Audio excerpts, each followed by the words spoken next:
想要在打火的时候已经打不着火了，不太专业，也不敢讲。看到这里面是一张什么样的东西吗？其实就很简单的东西，4个螺丝，是不是？一脚油门踩到底，会有什么样的结果呢？作为福州的粉丝，用自己的实际行动给了我们的答案。11月13号的时候，福州的这位粉丝小哥啊，弯腰去捡副驾驶座的一个手机，踩错了油门，一脚到底。等捡到手机再弯腰起来的时候，差不多也就5秒钟的时间，车子呢就自己熄火掉了。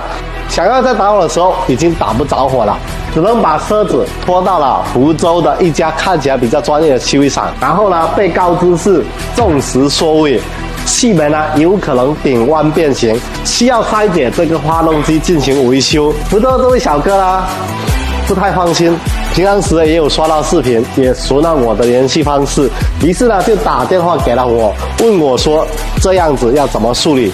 我和他说，如果是别的车型，咱们不太清楚，不太专业，也不敢讲。但是你要是宝马这一款发动机的情况下，气门是100%不会有事，100%不会变形的。气门你不要去动，其他的你就在福州那边以实际的检查为准。于是呢，粉丝小哥就在福州换了一套重石的链条跟面板。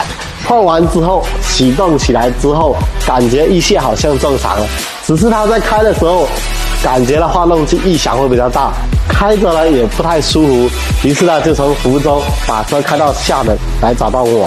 我们等一下来给他试一下车，启动来，好，来油门给我加到1200，听到没有？油门加到1200的时候，稳定在那边的时候，会有一个哒啦啦啦啦的声音。然后油门加到2500，再放掉，来，再来，好。油门加到2500的时候放掉，会有个啦啦啦啦啦啦啦的声音。现在这个车从福州拖过来，主要就是有这2个异响。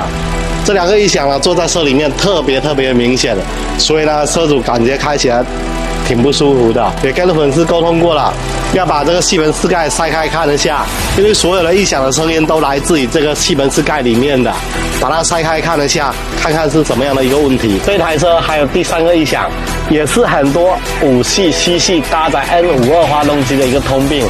你在怠速的时候，坐在车里面，感觉会有一种轰轰轰轰轰轰轰的这种声音，特别是晚上开车的时候，在地下车库的特别的明显。屏幕前的你有没有碰到类似这样的声音？我们可以在评论区一起聊一聊。现在这台发动机呢已经全部装完了，我们现在出来再试车。其中呢2500转左右，油门降下来会有一个啦啦啦的声音呢，那个主要就是那个网红3件套。你看这个机油压力不够，这一根偏心轴啊磨损的比较严重，断了一个切口，太可惜了。这个偏心轴跟轴绳还有一个电机，这3个东西就小1万块钱没掉了。第2个异响就是这个发动机在1200转左右，它会有一个哒哒哒哒这个声音。这个异响啊，其实罪魁祸首就是这么一张小小的标签堵到了机油滤网，造成了机油压力不足，真的是惊喜不断，还有惊吓不断。你看一下这个油底壳里面出现了这应该是一个螺牙划掉的一个碎片。你看这个机油格里面看到没有，都是这种铁屑。还有特别有意思的是这一条机油棒的滤网，这里面来不知道看不看得清楚，看到这里面是一张什么样的东西吗？